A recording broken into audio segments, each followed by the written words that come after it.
Start. नमस्कार मित्रों, जयपुर काव्य साधक परिवार में आपका हार्दिक स्वागत है। और काव्य साधक स्टूडियो दुर्गापुरा जयपुर में आज हमारे बीच में देश के बहुत नामी हास्य के कवि आदरणीय गोपीनाथ जी चर्चित गंगापुर से पधारे हैं।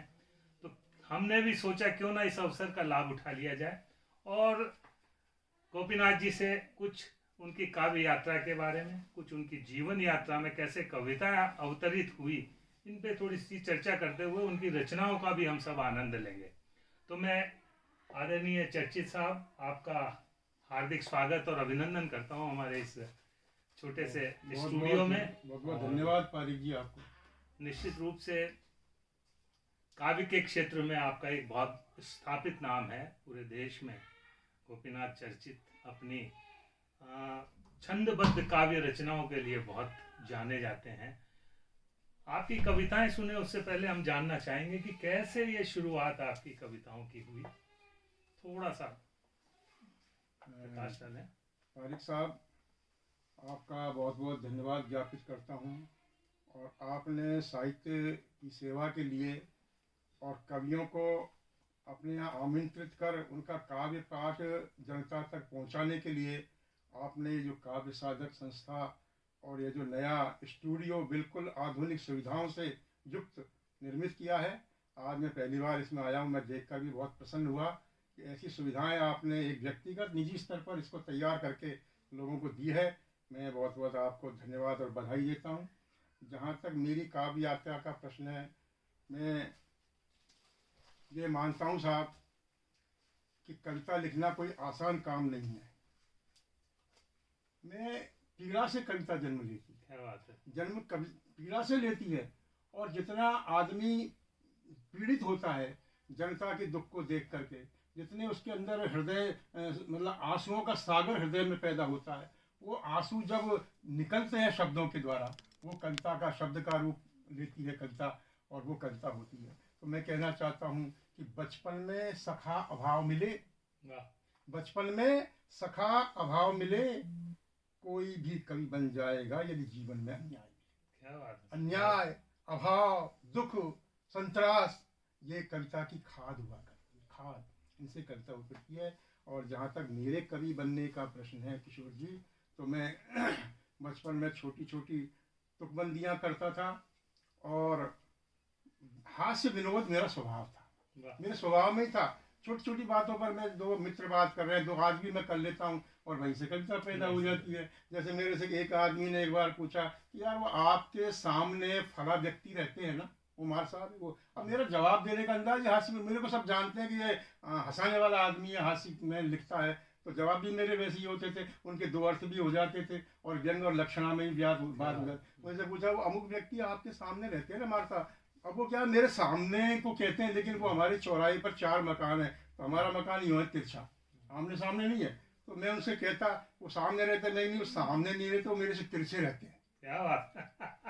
अब ये श्लेष में 2 अर्थ हो गए। अब वो मेरे सामने नहीं, वो तिरछे रहते हैं। लोकेशन भी बता दी और नहीं बता दी। तो कहने का भाव जो है ना, वो इस तरह से मेरी हास्य विनोद में मेरी पत्नी मेरे से कई बार पूछती है कि भाई पूछा करती थी और आज भी घर में पूछ लेते हैं कि आज आपके लिए क्या सब्जी बनेगी। तो मैं बड़ा उदास होकर कहता मुझे दाल बहुत पसंद है साहब किशोर जी। तो मैं कहता, वो कहते क्या सब्जी बनेगी। मन का मेरी दाल तो गलेगी नहीं। तो दाल उनको पसंद नहीं, आखिर वो मेरी ऐसा कहने से मेरी दाल गल जाती, क्या मुझे दाल मिल जाती। तो मेरी ये हास्य विनोद का स्वभाव है, इन्हीं में से बहुत खूब चर्चित साहब। और ये सिलसिला बातों का तो चलता रहेगा, क्यों नहीं आपकी हास्य विनोद की कुछ कविताओं से हम शुरुआत करें, हमारे सभी मित्रों को रूबरू करवाएं आपकी रचनाओं से। हाँ चलिए साहब, मेरी ये 3 पुस्तकें निकली हैं किशोर जी, जी जो मैंने आपको दी भी हैं। उनमें एक किताब है हंस लो घड़ी दो घड़ी, और एक है मौन क्यों जीता रहा हूँ। उसमें तो मैंने एक कवि आक्रोश व्यक्त करता है, मौन रहना नहीं चाहता, समाज की व्यथाओं को कहना चाहता है। और मैंने इसी व्यथा को हास्य के माध्यम से भी कहा है, वो लोगों की व्यथा है, मेरी नहीं है। तो मैंने लिखा। अब देखिए सहज हास्य कैसे पैदा होता है। ये जो नाक है ना, अपनी नाक, मुहावरों में, यमक में, श्लेष में मैंने बात की है। ये नाक है ना, लोग इसको साधारण वैसे लेते हैं, नाक है चलो।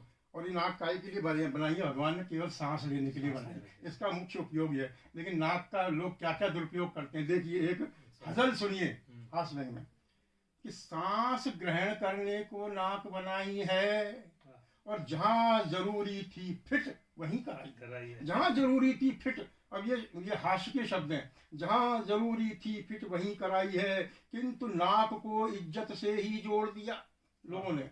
दुरुपयोग देखिए, किंतु नाक को इज्जत से ही जोड़ दिया, नहीं नाक पर मक्खी भी बैठाई। क्या बात नहीं नाक पर मक्खी भी बैठाई है। और नाकदार बनते हैं जिनके नाक नहीं, नाकदार बनते हैं जिनके नाक नहीं, बेमतलब ही लंबी नाक लगाई। बेमतलब ही लंबी नाक लगाई है। और हाथ पांव कमजोर नाक ऊंची रखते, हाथ पांव कमजोर नाक ऊंची रखते, किंतु नाक के नीचे नाक कटाई। क्या बात, किंतु नाक के नीचे नाक कटाई है। और सारी अक्ल नाक में रखते नकचंडे, सारी अक्ल नाक में रखते नकचंडे, हर मुद्दे में अपनी नाक घुसाई है। हर मुद्दे में अपनी नाक घुसाई है। और बने नाक का बाल नाक में दम करके, बने नाक का बाल नाक में दम करके, ऐसी कसी नकेल नाक रगड़ाई है।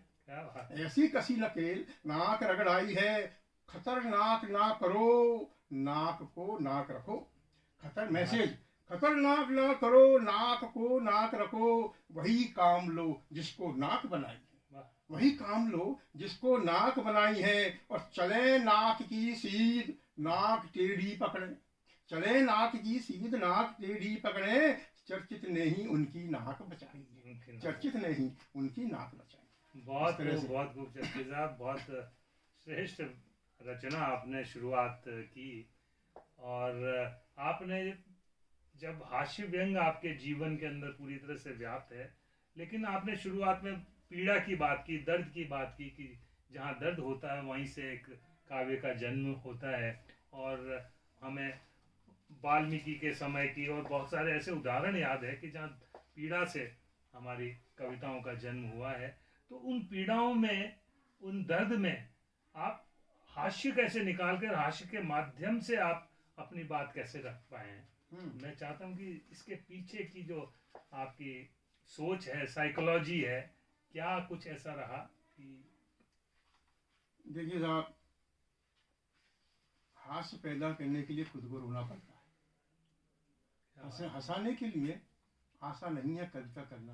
पूछो, किसी शेर लिखा, पूछो इन मतवालों से, ये कागज लोहे को काट रहे हैं कागज खुद रोना पड़ता है साहब। दुष्यंत ने लिखा, हो गई है पीर पर्वत सी पिघलनी चाहिए, इस हिमालय से कोई गंगा निकलनी चाहिए। ये पीर जब पहाड़ बन जाती है ना साहब, तब जो गंगा निकलती है ना दर्द की, वही कविता होती है। तो चाहे हास्य पिघल करके पूरा कविता वो आंसू के रूप में आता है, उसे आंसू कहते हैं। मैंने एक पंक्तियां लिखी, है नहीं द्रगनीर आंसू, मेरी किताब में कविता है नहीं द्रगनीर आंसू, पीड़ितों का गान है, पीड़ितों का गान है, हृदय संचित पीर का यह स्वच्छता अभियान है।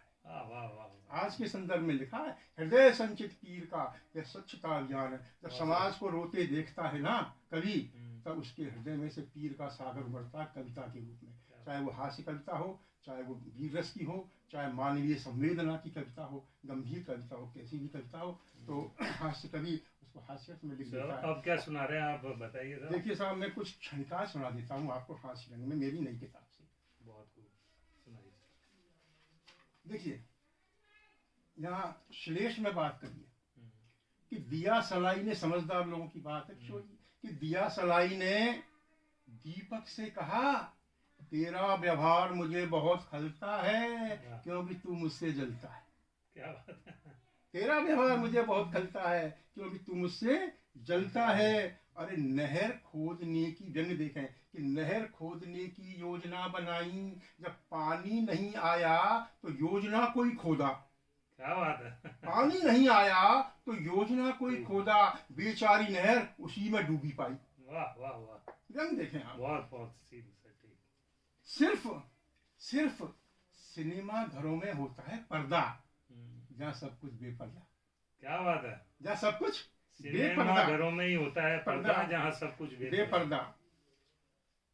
और देखिए साहब, ग्राहक और ये छोटी छोटी बातें हम जीवन में जो रोज देखते हैं ना, उन पर मैं लिख देता हूँ कि ग्राहक और दुकानदार में जमकर जूते चले। जमकर जूते चले किस बात पे चलिए देखिए साहब, चले कि ग्राहक और दुकानदार में जमकर जूते चले। ग्राहक कह रहा था तूने जो जूते दिए वो कम चले। बहुत बढ़िया, इस बात पर जूते चले। बहुत बढ़िया। देखिए कितने संक्षिप्त 3 पंक्तियों में, हाँ, और बहुत गहरी मार्मिक उनकी मादक मुस्कान, एक क्षण का देखें, उनकी मादक मुस्कान बिना लाइसेंस शराब की दुकान। वाह वाह वाह, बिना लाइसेंस की शराब की दुकान। इस तरह से मैंने बहुत इंजीनियर साहब, हम रोज देखते हैं, रोज इन चीज़ों से परेशान होते हैं। आदमी उन चीज़ों को, उन तकलीफ़ों को देखकर, उन अव्यवस्थाओं को देखकर आदमी गुस्सा करता है, झुंझलाता है, पैर पटकता है, और यहाँ तक कि गर्म होकर के अनशंट कहने भी लग जाता है। लेकिन कभी उनके उस आक्रोश को शब्द किस तरह से देता है, हास्य रस में देखिए आप। इंजीनियर साहब पुल के ऊपर से नहीं गुजरते हैं, पुल के ऊपर से नहीं गुजरते हैं, पास वाले रास्ते का उपयोग करते हैं। पूछने पर उन्होंने धीरे से इसका रहस्य बताया, भाई साहब ये पुल मैंने ही बनाया, ये पुल मैंने ही बनाया। इस तरह से मैंने हास्य रस छोटी छोटी क्षणिकाओं में लिखा, लंबी कविताएं भी लिखी। आप आगे फोन करिए। बहुत बढ़िया साहब, इन क्षणिकाओं के माध्यम से कितनी गहरी बात। लेकिन जब हम कई बार कटाक्ष करते हैं राजनीति पे, कितने ही कर लें, लेकिन हमारे जो नेता उन लोग पे कोई असर नहीं होता, ये मैं महसूस करता हूँ। और कवियों का और नेताओं का नोकझोंक अक्सर चलती रहती है। मैं चाहता हूँ कि जब आपने जो दर्द और पीड़ा की बात की थी, तो कोई एक ऐसी रचना, और कुछ माहिए भी आपने कई प्रयोग किए हैं कविताओं में, तो कुछ माहिए आपने ताजा लिखे हैं, तो मैं चाहूंगा कि कुछ माहियों से मैं माहिए सुनाऊंगा, हमारे दर्शकों को रूबरू माहिए सुनाऊंगा। आपने बात राजनीति की करी किशोर जी। आज तो स्थिति हो गई है कि पहले कहा करते थे साहब श्रेष्ठ कवियों के लिए कि आप नेताओं पर नहीं लिखेंगे, राजनीति पर नहीं लिखेंगे, आप कविता लिखेंगे शुद्ध, पुलिस पर, राजनीति पर, पत्नी पर, इन पर आप कलम नहीं चलाएंगे, इनके बिना हास्य पैदा करके दिखाओ। और पहले के शिष्ट जो कवि होते थे वो लिखते थे, अच्छी कविता लिखते थे।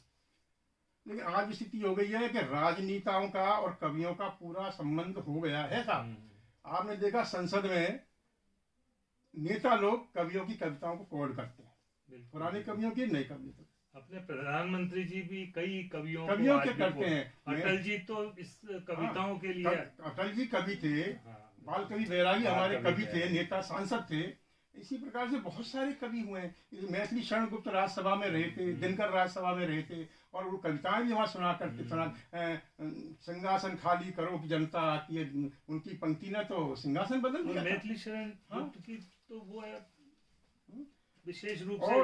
तो मैं ये कहता हूँ, आज कोई कहे कि, और फिर कवि लोग मंचों पर जब नेता बैठते हैं तो जनता सुनना चाहती है कि नेताओं के चरित्र के बारे में, और कितनी बारीक बात वो कह देते हैं नेता के बारे में। और साफ व्यंग वही अच्छा होता है जिसके लिए कहा जाए ना, उसको चुभे तो सही, लेकिन वो भी चरित्र वाह क्या वो होता है व्यंग। तो मैंने, आपने राजनीति की बात करी, मैं माहिया पर आऊंगा, लेकिन मैं कुछ नेताओं पर एक छोटी सी मेरी हास्य की कविता है।